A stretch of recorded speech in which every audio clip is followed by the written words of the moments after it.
कहानी की शुरुआत सन 1235 से होती है।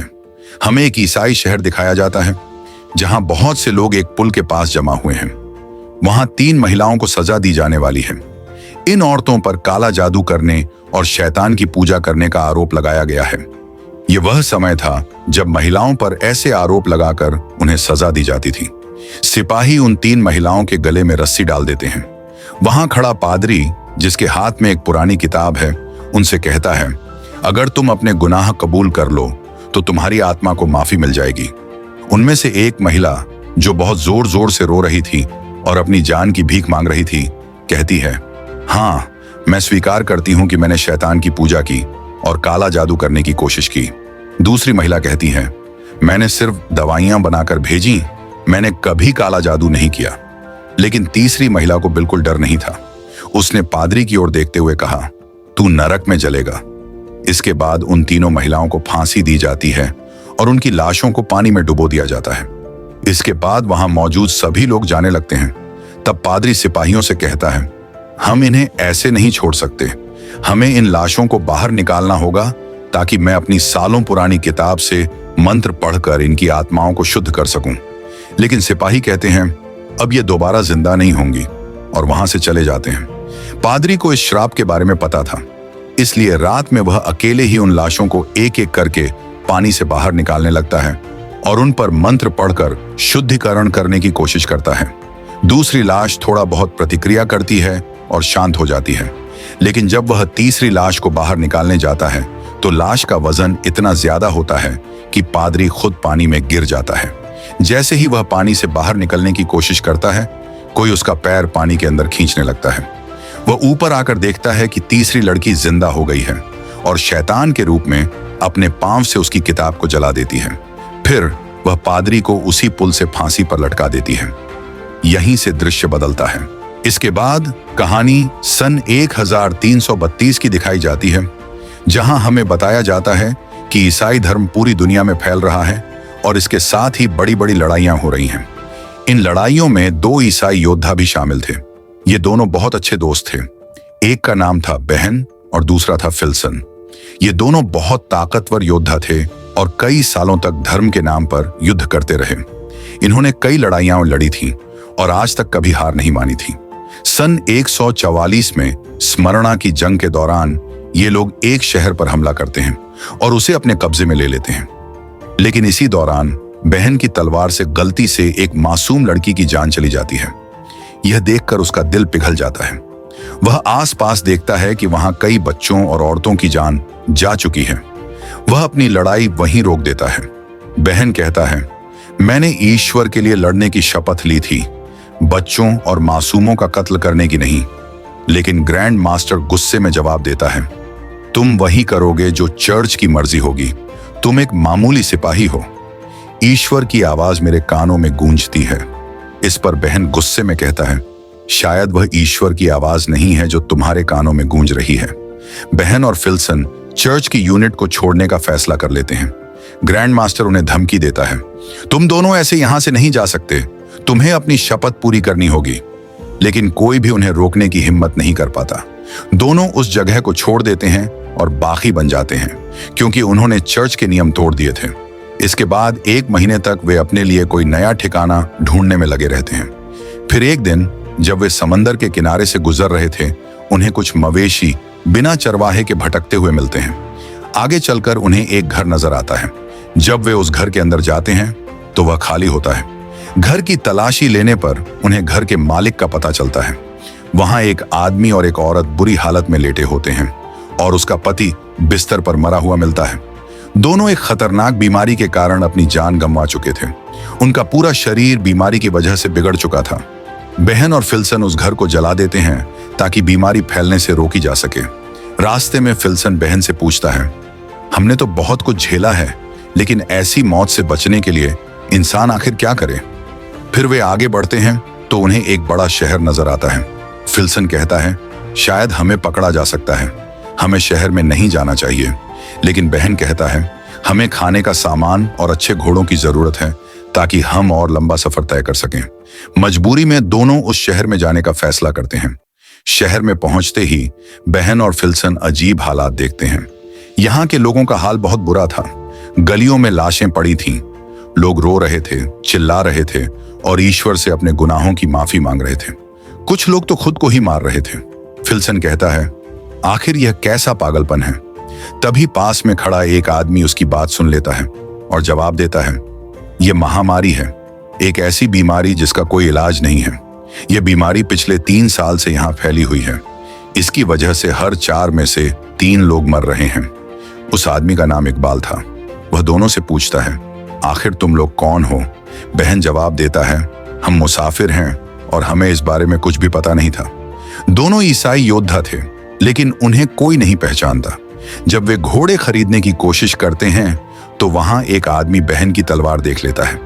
यह तलवार नाइट्स की होती थी। जैसे ही यह बात फैलती है, शहर के सिपाहियों को खबर मिल जाती है कि ये दोनों असल में नाइट्स हैं और जंग से भागे हुए हैं। सिपाही इन दोनों को पकड़ने आते हैं। बहन और फिल्सन उनसे लड़ते हैं, लेकिन आखिरकार हार मान लेते हैं। उन्हें जेल में डालने की बजाय पादरी के द्वारा किंग के पास लाया जाता है। किंग भी इस बीमारी का शिकार हो चुका था और बिस्तर पर पड़ा हुआ था। किंग दोनों का नाम पूछता है और नाम सुनते ही चौंक जाता है। वह कहता है, मैं तुम दोनों को जानता हूं। तुम्हारी जीत की कहानियां दूर दूर तक मशहूर हैं। इसके बाद किंग बताता है, यह महामारी हमारे लोगों को खत्म कर रही है। असल में यह नरक से भेजा गया एक श्राप है। इसे एक जादूगरनी ने काले जादू से हम पर डाला है। अब वह जादूगरनी पकड़ ली गई है और उसने खुद यह माना है। किंग आगे बताता है, इस श्राप को खत्म करने का एक ही तरीका है। जादूगरनी को सेवर के गिरजाघर में ले जाना होगा। वहां के सन्यासी ही इस श्राप को खत्म कर सकते हैं। लेकिन बहन कहता है, मेरा इन सब से क्या लेना देना? किंग कहता है, यह काम हम नहीं कर सकते, लेकिन अगर तुम मदद करो तो जादूगरनी को सेवर तक ले जाया जा सकता है। क्या तुम चर्च की सेवा करना चाहोगे? बहन इस काम को करने से साफ इनकार कर देता है। उसके इनकार के बाद किंग फिल्सन और बहन दोनों को जेल में डलवा देता है। उसी काल कोठरी में एक लड़की भी थी। जब ये दोनों उसे देखते हैं तो फिल्सन पूछता है, क्या यही वह चुड़ैल है? बहन जवाब देता है, यह तो बिल्कुल चुड़ैल जैसी नहीं लगती। रात को बहन एक बुरा सपना देखता है जिसमें वह एक मासूम औरत की जान ले रहा था। जब वह आंखें खोलता है तो देखता है कि वह लड़की रो रही थी। उसकी कमर पर जख्म के निशान थे, जैसे किसी ने उसे बहुत मारा हो। यह देखकर बहन का इरादा बदल जाता है। वह चर्च के लिए नहीं, बल्कि उस लड़की के लिए इस मिशन पर जाने का फैसला करता है ताकि उसकी जान बचा सके। अगले दिन वे पादरी से मिलते हैं और कहते हैं, हम तुम्हारी मदद करेंगे, लेकिन इस लड़की के साथ इंसाफ होगा और हम पर जो भी इल्जाम लगे हैं उन्हें हटाना होगा। इस यात्रा में उनके साथ एक नामी सैनिक भी शामिल हो जाता है और पादरी भी। पादरी के पास एक नक्शा होता है, लेकिन यह काफी लंबा सफर था और यह पहाड़ियों के बीच से गुजरता था जहां गिरजाघर स्थित था। बहन और फिल्सन सिर्फ नक्शे पर भरोसा नहीं कर सकते थे, इसलिए वे किसी ऐसे शख्स की तलाश करते हैं जो पहले वहां जा चुका हो और वापस भी आ चुका हो, कोई ऐसा जिसे रास्ता याद हो।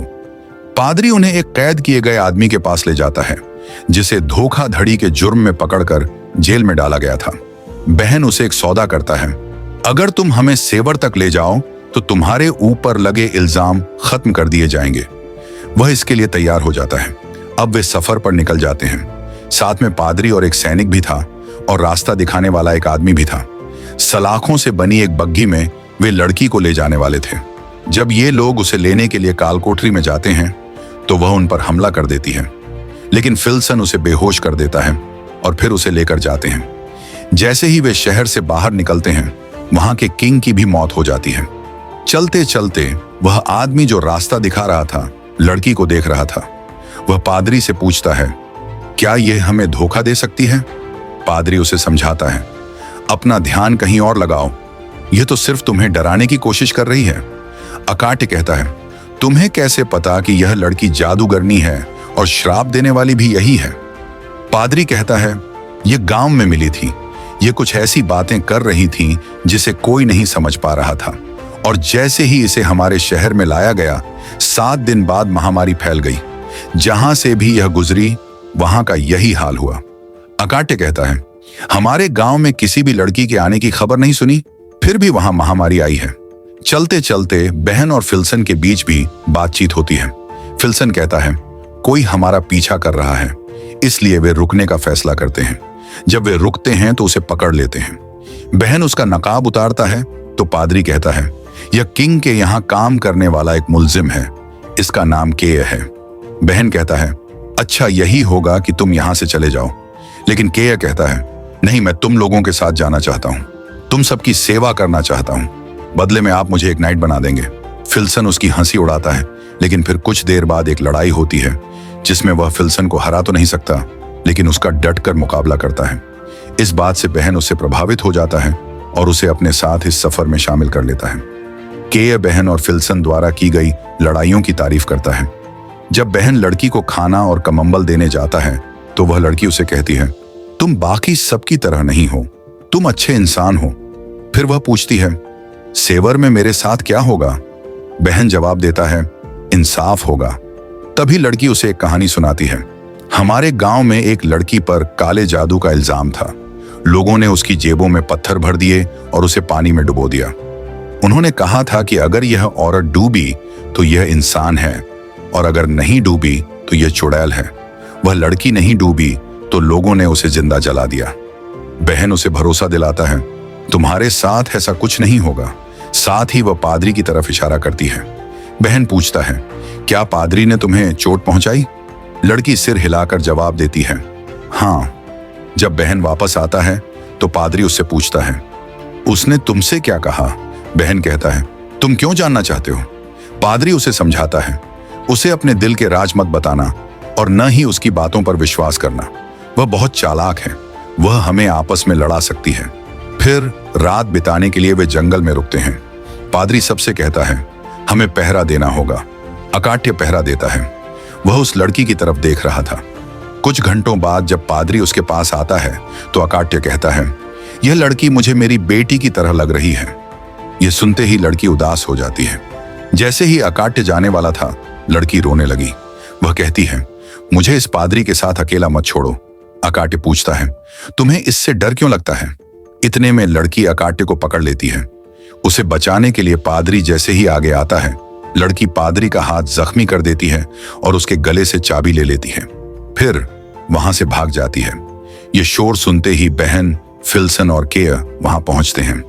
पादरी से पूछते हैं, क्या हुआ? पादरी बताता है, वह लड़की भाग गई। वे सभी पास के गांव में जाते हैं ताकि उसे पकड़ सकें। उस गांव में भी महामारी फैल चुकी थी। वहां ज्यादा लोग नहीं थे और जो थे वे बीमार थे। फिर लड़की अपनी शक्तियों का इस्तेमाल करने की कोशिश करती है। जैसे ही वह अकाट्य को अकेला देखती है, वह उसकी बेटी की तरह आवाज निकालती है, जिससे अकाट्य को वह अपनी बेटी जैसी लगती है। वह उसकी ओर बढ़ता है तो केय को लगता है कि शायद वह उसे मारने के लिए बढ़ रहा है। वह अपनी तलवार आगे करता है और इस वजह से अकाट्य की मौत हो जाती है। यह देखकर केय बहुत घबरा जाता है और बार बार कहता है, यह मैंने क्या कर दिया? ये रुक नहीं रहे थे। मैंने इन्हें बहुत कहा, लेकिन वे मुझे मेरी बेटी पुकारते हुए मेरी तरफ बढ़ रहे थे। इसी बीच वह लड़की भी मिल जाती है। वह रोते हुए कहती है, मुझे वापस मत ले जाओ। मुझे वहां से भागना पड़ा क्योंकि वह मेरे साथ बुरा करता था। असल में उसका मतलब पादरी से था। सभी बहुत दुखी थे। अगली सुबह लड़की को वापस बग्घी में कैद कर लिया जाता है और वे फिर से सेवर की ओर अपना सफर शुरू करते हैं। जाने से पहले पादरी बहन से कहता है, तुम और बाकी सब लोग अपनी निजी बातें जादूगरनी के सामने मत करना, क्योंकि वह इन बातों का इस्तेमाल हमारे खिलाफ कर सकती है। कल रात अकाट्य अपनी बेटी के बारे में बात कर रहा था और जादूगरनी ने वह सुना। अब देख लो उसका परिणाम। चलते चलते वे लोग रस्सी और लकड़ी के एक पुराने पुल के सामने रुक जाते हैं। एक आदमी कहता है, मैं कई साल पहले यहां आया था, तब यह पुल ठीक ठाक स्थिति में था, लेकिन अब यह बहुत कमजोर हो चुका है। इसे पार करना खतरनाक होगा, खासकर जब हमारे पास भारी भरकम बग्घी हो। फिर भी वे पुल पार करने का फैसला करते हैं और बग्घी को रस्सी से बांधकर धीरे धीरे आगे बढ़ाते हैं। इस दौरान पुल टूटने लगता है और केय मरते मरते बचता है, लेकिन लड़की उसकी जान बचा लेती है। किसी तरह वे पुल पार कर लेते हैं, लेकिन जैसे ही वे दूसरी तरफ पहुंचते हैं, पुल पूरी तरह टूट जाता है। पुल पार करने के बाद वे एक खतरनाक जंगल में दाखिल हो जाते हैं, जहां रास्ता बिल्कुल साफ नहीं दिख रहा था। मजबूरी में वे जंगल में रात बिताने का फैसला करते हैं। रात में केय लड़की के पास जाता है और उसे धन्यवाद देता है कि उसने पुल पर उसकी जान बचाई, लेकिन इतने में बहन वहां आ जाता है। लड़की बहन से ऐसी बातें करने लगती है जिससे बहन को उस पर शक होने लगता है। रात के बीच में बहन की नींद खुल जाती है क्योंकि वह एक बुरा सपना देख रहा था। जागने पर वह देखता है कि एक आदमी हथियार लेकर बग्घी के पास खड़ा है। बहन उसे देखकर चौंक जाता है। वह कहता है, इसकी वजह से हम सब मारे जाएंगे, इसे मार डालो, इससे छुटकारा पाओ, कोई हमें नहीं रोकेगा। तभी फिल्सन वहां आता है और उस आदमी के हाथ से हथियार छीन लेता है। उसी समय लड़की उनकी बातें सुन रही होती है और अचानक वह भेड़ियों जैसी आवाजें निकालने लगती है। इससे पहले कि कोई कुछ समझ पाता, भेड़िए उन पर हमला कर देते हैं। पहले तो वे सब मिलकर भेड़ियों का सामना करते हैं और उन्हें मार देते हैं, लेकिन उन्हें एहसास होता है कि बहुत सारे भेड़िए उनकी तरफ बढ़ रहे हैं। वे सभी वहां से भागने का फैसला करते हैं, लेकिन भागते समय उनका एक साथी शिकार बन जाता है और वे उसे बचा नहीं पाते। इस बात से बहन बहुत दुखी होता है। अगली सुबह वह लड़की को मारने का फैसला करता है, लेकिन पादरी बीच में आकर कहता है, मैं तुम्हें ऐसा नहीं करने दूंगा। बहन उसे दूर धकेल देता है। तभी फिल्सन वहां आता है और बहन से कहता है, मंजिल पास है, हम वहां पहुंच गए हैं। बहन अपना इरादा बदल देता है और गिरजाघर की ओर अपना सफर जारी रखता है। रास्ते में फिल्सन कहता है, जब यह सब खत्म हो जाएगा तो मैं उस जगह जाना चाहूंगा जहां मेरा जन्म हुआ था। जब वे गिरजाघर पहुंचते हैं तो देखते हैं कि वहां कोई भी मौजूद नहीं है। पादरी कहता है, यह समय प्रार्थना करने का है, लेकिन जब वे अंदर जाकर देखते हैं तो सभी सन्यासी महामारी के कारण मर चुके हैं। उनमें से एक में थोड़ी सी जान बची होती है। वह सरमन की किताब की ओर इशारा करता है और मर जाता है। अब पादरी प्रार्थना की किताब उठाता है। अब पादरियों में सिर्फ वही अकेला बचा होता है। वह लड़की पर कुछ मंत्र पढ़ने की कोशिश करता है, लेकिन तभी लड़की का असली राज सामने आता है। वह सबका अतीत बताने लगती है। बहन को एहसास होता है कि वह अपने पापों को छिपाने के लिए एक मासूम लड़की की जान बचाने की कोशिश कर रहा है ताकि वह नरक में न जाए। लड़की कहती है, धर्म के नाम पर हुई लड़ाइयों में महामारी से ज्यादा लोग मारे गए। तभी पादरी को समझ आता है कि यह लड़की जादूगरनी नहीं है, बल्कि इसके शरीर पर एक डेमन का कब्जा है। पादरी उस पर भूत भगाने का अनुष्ठान शुरू करता है, लेकिन डेमन धीरे धीरे अपने असली रूप में आने लगता है। वह सभी सलाखों को जलाकर वहां से उड़ जाता है और गिरजाघर के अंदर चला जाता है। यहां सभी को समझ आता है कि असल में यह डेमन चाहता था कि हम इसे सेवर लेकर आएं। यही वजह थी कि उसने अकाट्य को मार डाला, क्योंकि वह इसके रास्ते में आ रहा था। जब वे लोग गिरजाघर में पहुंचते हैं तो देखते हैं कि वहां के सभी सन्यासी मर चुके थे। वे सालों से किताब की नकल बना रहे थे, क्योंकि डेमन को सिर्फ इसी किताब से खत्म किया जा सकता था। अब पादरी के पास जो किताब थी वह दुनिया की आखिरी किताब थी। उसी से डेमन को खत्म किया जा सकता था। बहन पादरी से कहता है, तुम्हें यह लड़ाई अकेले लड़नी होगी। फिल्सन पूछता है, हम शैतान से लड़ रहे हैं या इस लड़की को बचा रहे हैं? बहन जवाब देता है, दोनों ही। जब वे गिरजाघर के अंदर जाते हैं तो शैतान उनके सामने आता है। बहन पादरी से कहता है कि वे अपनी भूत भगाने की प्रक्रिया शुरू करें। शैतान अपनी शक्तियों का इस्तेमाल करता है और चीजों को हवा में उठाकर उन पर फेंकने लगता है। कुछ देर बाद जितने भी सन्यासी वहां मरे पड़े थे वे गायब हो जाते हैं और शैतानी शक्तियां उनके शरीर पर कब्जा कर लेती हैं। अब वे लोग शैतान के गुलाम बनकर उन पर हमला करते हैं।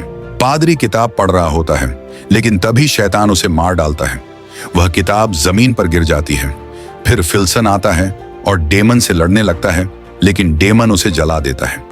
केय किताब को ले लेता है और उसे आगे पढ़ने लगता है। जैसे ही शैतान उस पर हमला करने वाला होता है, बहन आता है और उसे रोकता है। वह उसके दोनों पंख दीवार से लगा देता है। डेमन अपनी शक्तियों का इस्तेमाल करता है और बहन को मारने की कोशिश करता है, लेकिन वह हार नहीं मानता। जब मंत्र पूरा होता है तो डेमन नरक में वापस चला जाता है और वह मासूम लड़की अपने असली रूप में आ जाती है। इस लड़ाई में सिर्फ केय और वह लड़की बच पाते हैं, बाकी सभी मारे जाते हैं। वे दोनों उन सभी को वहीं दफनाते हैं। फिर लड़की बहन और उसके साथियों का शुक्रिया अदा करती है, क्योंकि उन्होंने उसकी जान बचाई और उसे अंधेरे से निकाला। वह केया के साथ उम्मीद के साथ चली जाती है और यहीं पर कहानी का अंत हो जाता है।